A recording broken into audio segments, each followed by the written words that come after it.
बहुतों के बच्चे अपने माँ बाप को जेल में जाके बिठा देते हैं। कोई पंचायत में बुरे काम करके उनका सिर नीचा करा देते हैं।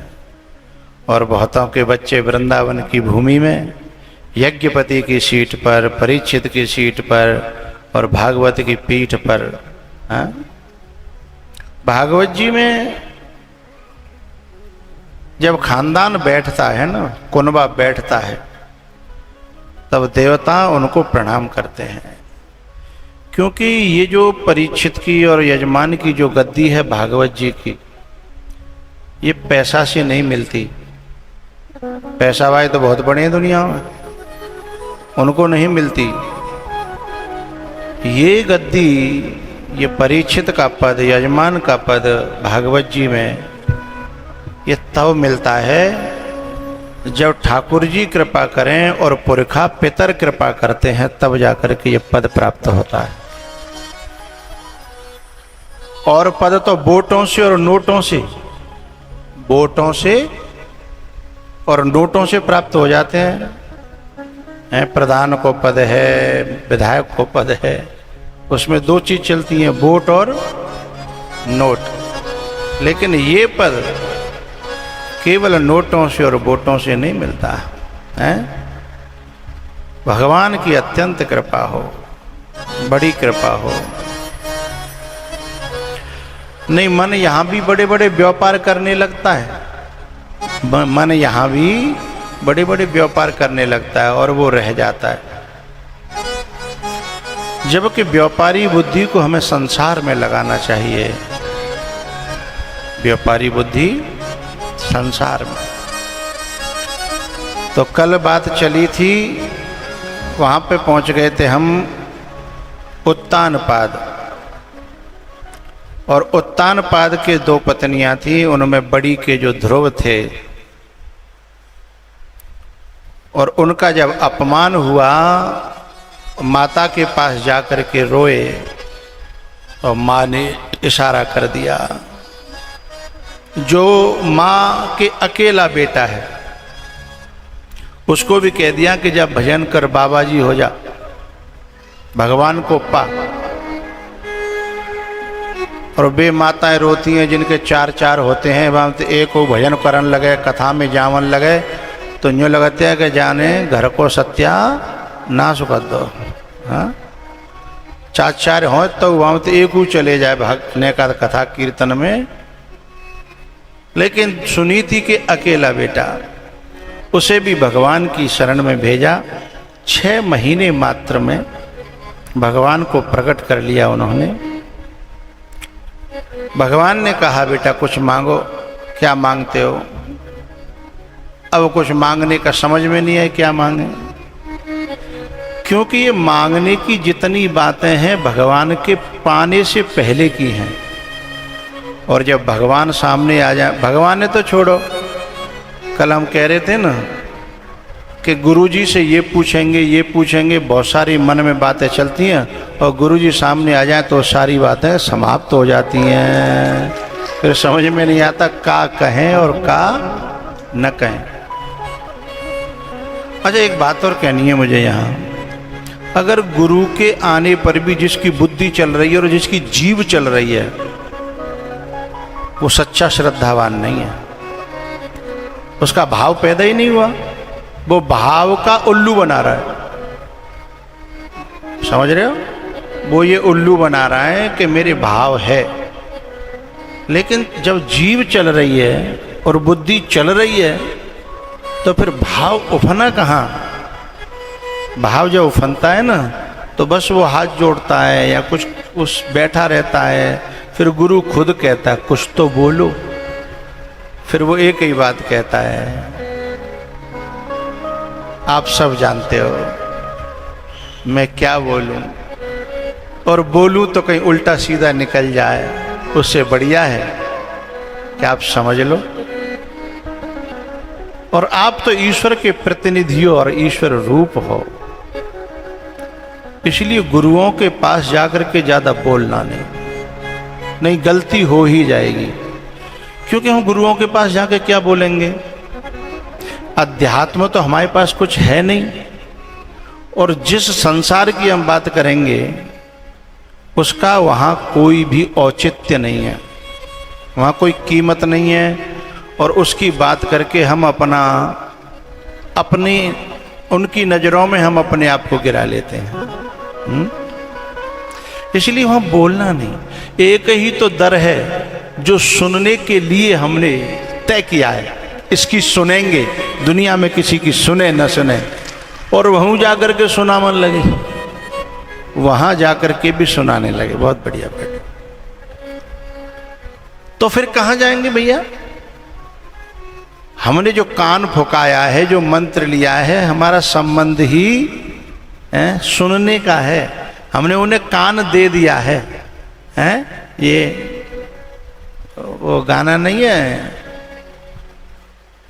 कागज कलम दवात निकालना नहीं, कागज कलम दवात ला आ लिख दूं दिल तेरे, हाँ तू जान भी मांगे तो दे दूं, दे दूं, फिर तीसरी बार दे दूं, ये पहला काम करूं। उस दुनिया में वो झूठ बोल रहा है, लेकिन गुरु और शिष्य की दुनिया में ये सच्ची बात है कि सचमुच में उस दिन जो है बिना कागज कलम दवात के अपने कान ही नहीं, अपना दिल भी उन्हें नाम किया जाता है। बिना स्टाम्प, बिना रजिस्ट्री, बिना कागज कलम दवात के नाम किया जाता है। फिर वहां जाकर के हमारी अगर जीव चल रही है तो जा जीवे काटो, जी हमारो गड़बड़ कर देगी। अब हमको नहीं पता गुरुजी कौन सी स्थिति में हैं, न जाने कौन सा मोती दे देते, हम अपनी बक बक करके चले आए, है ना।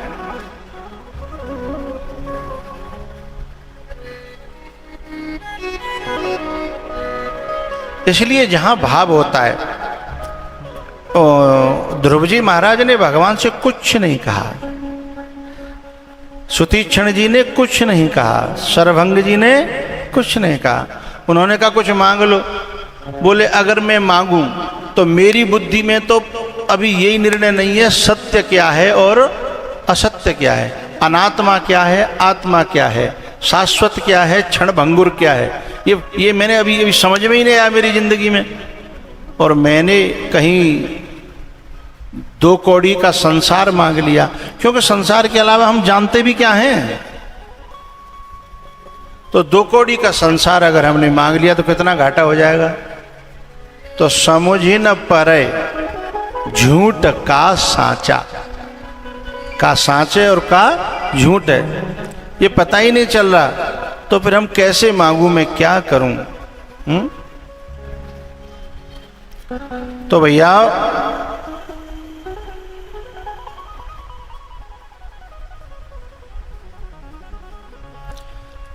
जब हमारे जीवन में जहां हम मांग को खत्म कर देंगे और भगवान के और गुरु के सामने केवल पात्र रख देंगे, और एक और यहां गजब की बात कहनी है, पात्र माने हृदय, पात्र हमारा कुपात्र भी होगा तो फिर भगवान उसे सुपात्र बना करके उसे भर देंगे। भगवान कहो, गुरु कहो, उसे सुपात्र बना करके, धो करके, माज करके, सही करके और उसमें भर देंगे। भले ही हमको पात्र हो, लेकिन जीव मत चलाना, बुद्धि न चलाना, दिमाग न चलाना, भाव से। जब कुछ नहीं बोले ध्रुव जी महाराज, तो फिर भगवान ने कहा कि जा मैं तुझे 36,000 वर्ष का राज्य दे रहा हूं। लेकिन ध्रुव जी महाराज को इसमें भी कोई बहुत खुशी नहीं भई। अब पहले तो थी। एक बात बताओ, अगर हम तुम जितने यहाँ बैठे का आए, जब हम 5-6 साल के तक आए, जब हम कंचा खेलते, हम कंचा खेलते हैं और टायर लेके साइकिल के और बात चलावत है, और साइकिल के ट्यूब काट काट के बामते जो है ना छल्ला बना के और गाड़ी बनावते और चप्पल में ते काटते पहियो। और जो मेरी समझ के होंगे वो पहुंचे गए होंगे पे जगह पे, ठीक है। चप्पल के हाँ काट के बामते बनावते पहियो और हम गाड़ी बनाया करते थे। जब हम गाड़ी बनाया करते थे, अब हम सबको पहुंचना है कहाँ? यदि वास्तव में भगवान हमें मिल जातो, यदि वास्तव में भगवान हमें मिल जाते तो हम क्या मांगते? हम कहते ऐसी गाड़ी 4 दे दे और नई सी चप्पल दे दे, बामते पहियो काट ले। चूंकि ये चप्पल पुरानी मिलती नहीं, क्योंकि पहले चप्पल भी आदमी जब तक पहनतो जब तक बाकी एड़ी घिस के धरती में लगने नहीं लगती थी। सब लोग पहुंच गए ना मेरी जगह। और चप्पल को बामते पहियो कांते नहीं करेगा तो एक पहियो निकर तो जो बीचम पांव जो ऊंचो होतो है ना, मां चप्पल घिसती नहीं, ठीक है। बामे तो एक भी पहियो नहीं कर पाया तो आगे पूरी घिस जाती और पीछे पूरी घिस जाती। अब हम वाह मानसिकता पे जब हम थे और हमें मिल जाते भगवान, तो भगवान से मुक्ति मांगते क्या? भक्ति मांगते क्या? हैं? हम यही मांगते कि नई चप्पल मिल जाए 4-6 जोड़ी तो बढ़िया पहिए निकल आओ। अब मुझे बात ये कहनी है,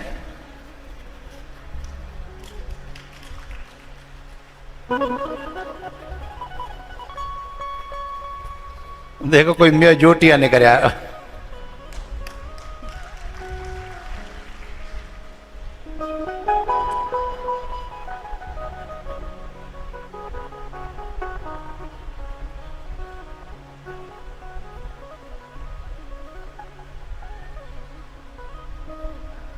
बने को पीछे को पहिया, ठीक है। अब ये दृष्टांत पूरा हो गया। अब मुझे कहना यह है, आप लोग उस बात पे अब हंस रहे हो, लेकिन सच बात यह है अभी भी हम लोग जो काम कर रहे का है बस चप्पल ते ज्यादा बड़ो ना है, बस चप्पल ते ज्यादा बड़ो ना है। पहले हम जो है चप्पल और डंडा और सरकंडे और जिन्हें जोड़ के गाड़ी बनाए रहे, अब लोहे और लंगर जोड़ के गाड़ी बनाए रहे हैं। अब ईंट और सीमेंट और पत्थर जोड़ के मकान बनाए रहे हैं। जैसे उस समय वो सत्य लग रहा था, ऐसे ही अब हम लोगों को फ्लैट और प्लॉट, हाँ हाँ हाँ हाँ ना बोलो तो सही, जैसे उस समय जितने हकीकत वो लग रहे थे, ई को बढ़ रहा है भाई। जिस समय जितने हकीकत वो लग रहे थे पहिए और चप्पल, उतने ही हकीकत अब हमें फ्लैट और प्लॉट, हाँ या ना बोलो, लग रहे हैं। लेकिन जब अध्यात्म की ऊंचाई पे पहुंचोगे तो बस चप्पल के पहिए थे, जो फ्लैट और प्लॉट बिल्कुल ज्यादा ना हते, बई कैटेगरी के हैं। लेकिन हम जाकर के जब गुरुजी को सुनाते हैं कि नोएडा में गुरुजी 5 फ्लैट ले लें आपकी कृपा से, अब तुम्हें ना पता गुरुजी चप्पल को पहियो समझ रहे हैं, लेकिन तुम्हारे मुंह पे कह ना रहे, मुंह पे कह ना रहे, झूठे को यूं कह रहे हैं वाह बड़ी कृपा है भगवान की तो पे भाई। और लेकिन जैसे समझे को कोई है, क्योंकि जैसे वो उस समय बेकार हो गया, ऐसे जिस समय राम नाम सत्य की गाड़ी पे पहुंचेंगे वैसे ये सब भी बेकार हो जाएंगे। हाँ या ना में आप लोग इस बात को बता सकते हो, है ना। तो बस अंतर पड़ गया है ना। लेकिन जब गुरु जो ध्रुव जी महाराज है ना, वो खुश नहीं भाई। ऐसे गुरु का सच्चा दर्शन करने पर, भगवान का सच्चा दर्शन करने पर ये चीजें फीकी फीकी लगने लगेंगी, मिथ्या मिथ्या लगने लगेंगी, नाशवान लगने लगेंगी, हैं? तब समझना हमें गुरु का साचा साचा दर्शन हो रहा है? और अगर तुम जो संसार को वर्णन कर रहे हो, हम जो संसार को वर्णन कर रहे हैं और गुरुजी के पास जाकर के और गुरुजी उसको समर्थन कर रहे हैं, तो गुरुजी किसी कारण से संतुष्ट करने के लिए भले कह रहे हों, अंदर से वो इन सब चीज़ों से हमें बहुत बड़ी चीज़ देना चाहते हैं। हम तो एक आध प्लॉट और फ्लैट इनमें उलझे हैं, और मीरा तो इतनी बड़ी किले को, इतने बड़ी राज्य को और ठोकर मार के वृंदावन आई। अगर वही सत्य होते, इसलिए ध्रुव जी महाराज को जैसे ही कहा कि मैंने तुझे 36,000 वर्ष का राज्य दे दिया, खुश ही नहीं भाई, क्योंकि अब उनसे ऊपर की चीज मिल गई ना भगवान। तुझे देखा तो सब देखा, देखना क्या रहा बाकी है।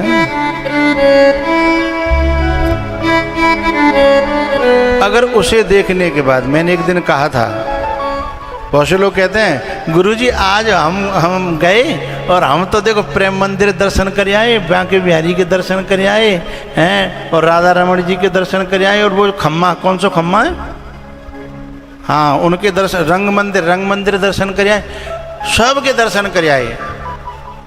अच्छा फिर बाकी मोह देखो तो वापस शांति ना आते हैं। जब इतने दर्शन करवे के बाद तो शांति नहीं मिली तो का खाक दर्शन कर आयो।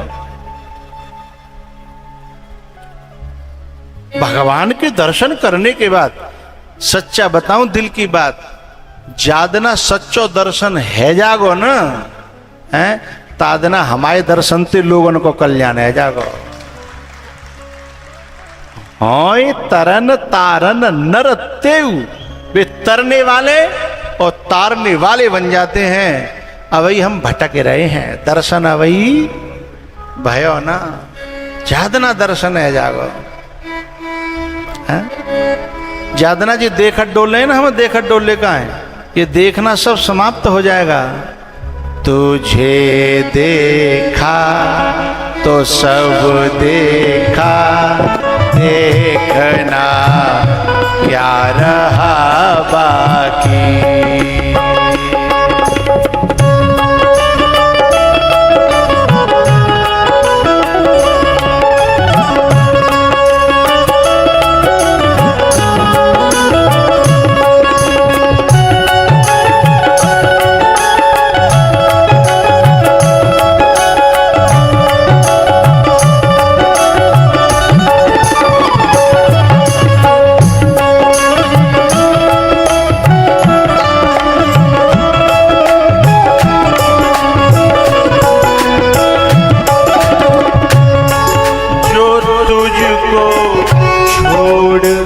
कुछ देखें जो तुझको छोड़ कुछ देखें, वो आंखें फूट ही जाए। जो देखूं रूप तेरा तो देखना क्या रहा बाकी।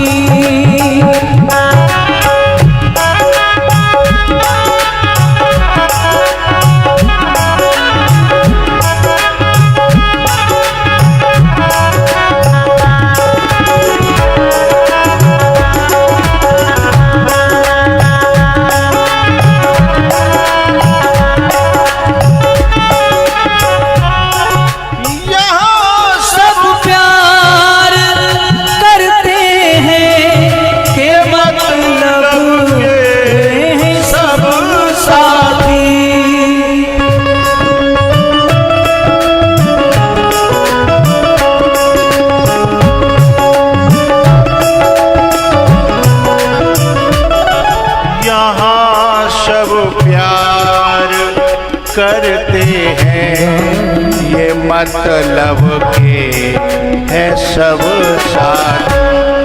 तेरा जो प्यार मिल जाए, तेरा जो प्यार मिल जाए तो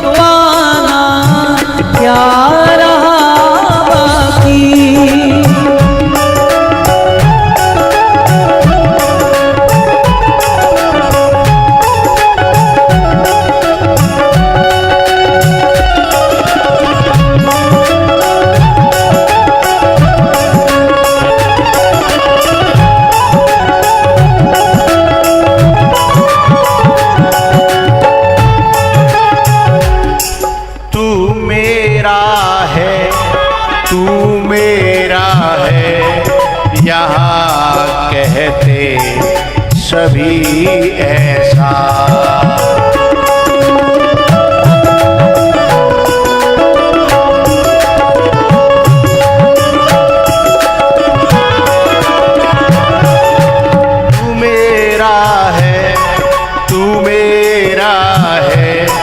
यहाँ कहते सभी ऐसा।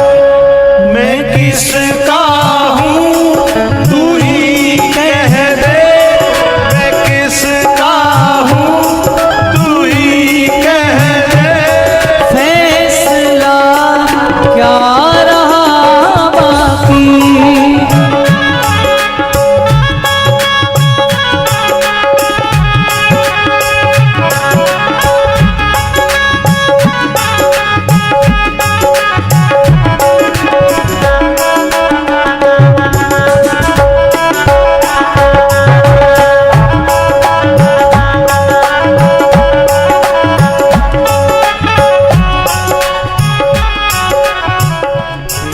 कदम दो चल बिछुड़ जाए, यहाँ की रीत ऐसी है।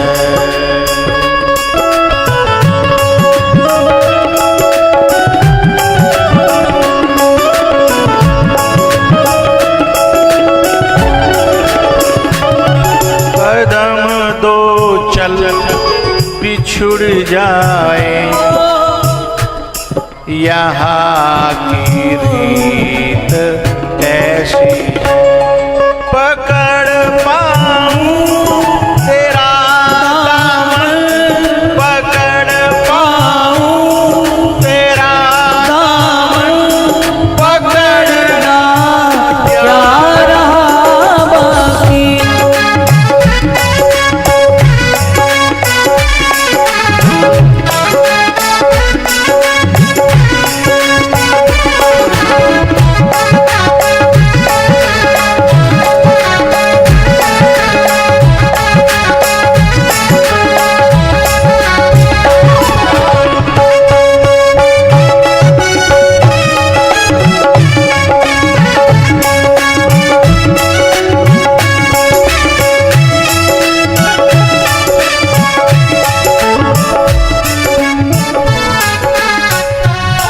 कदम दो चल बिछुड़ जाए, यहाँ की रीत ऐसी है।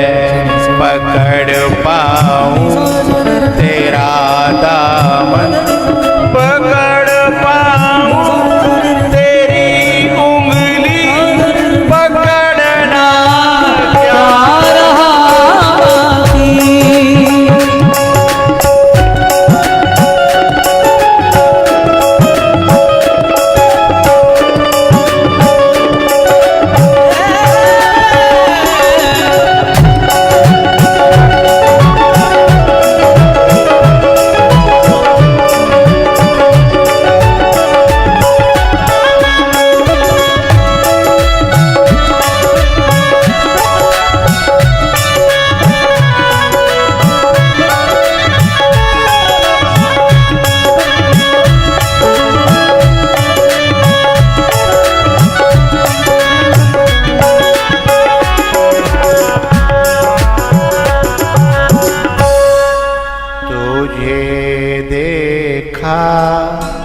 तो सब देखा, देखना क्या रहा बाकी।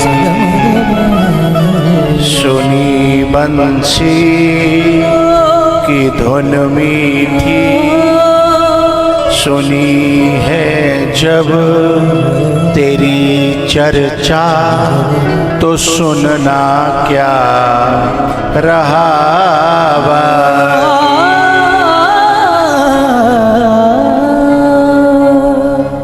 तू मेरा है, तू मेरा है,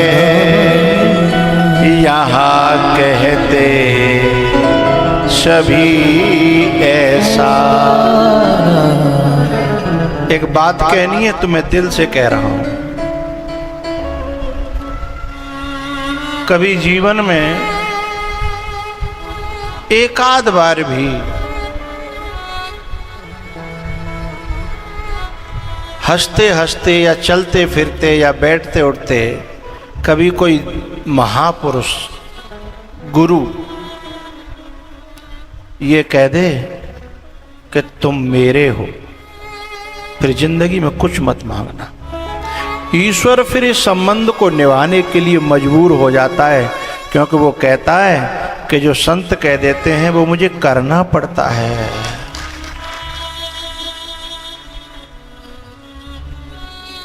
अगर संत की वाणी से, गुरु की वाणी से ये निकल जाए कि तुम मुझे बहुत प्रिय हो या तुम मेरे हो, वचन भगवान का ये है कि मोर वचन चाहे पर जाए फीका, और संत वचन पत्थर की। ये संत का वचन नहीं है, संत का प्रतिज्ञा नहीं है संत की, ये प्रतिज्ञा परमात्मा की है। संत को तो ऑथोरिटी मिली है,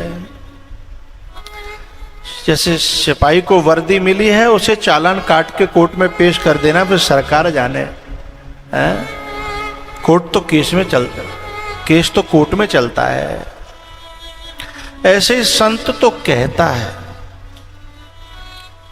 फिर पूरा तो कौन करता है? भगवान करता है। लेकिन इस बात को गहराई से दिल ले जाए तब तो है। हम भी संतों की इन वाणी को संसार की तरह ही ले लेता है दिल और दिमाग, तो बात बनती नहीं है।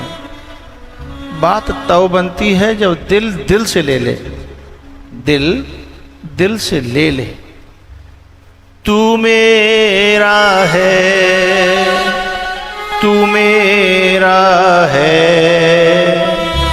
यहाँ कहते सभी ऐसा। संसार के लोग जो मेरा मेरा कह रहे हैं, कब छोड़ देंगे और कब पलट जाएंगे और कब यूं कहेंगे। बचपन में कहते हैं ना मम्मी मेरी, मम्मी मेरी। वे जवानी में जब माँ बाप बूढ़े हो जाते हैं तो कहते हैं नहीं मेरे हिस्सा में तो रे बाप आएगा, खेत तो बराबर आवे वो, बंटवारा तो बराबर होगा, तो मेरे हिस्सा में थोड़े कि मैं पूरी राखूं। कुछ तुम भी राखो, कुछ तुम राखो, चार हो, चार हिस्सा कर लो। जो ये कह देते कि पापा मेरे, मम्मी मेरी, पापा मेरे, ये दुनिया का ये बड़ा दोहरा चरित्र है। तू मेरा है, तू मेरा है, यहाँ कहते सभी ऐसा। मैं किसका हूँ तो ही कह दे। अच्छा, भगवान कभी ये कहना चाहता होगा कि तू मेरा है तो क्या मुरली लेके आएगा, क्या सुदर्शन चक्र लेके आएगा? वो किसी न किसी संत के रूप में आएगा और वो कह जाएगा तू मेरा है, बात खत्म हो जाएगी। अब यदि हमने उसे सीरियस ले लिया तो बात काम करेगी, और सीरियस नहीं लिया तो फिर बात काम नहीं करेगी।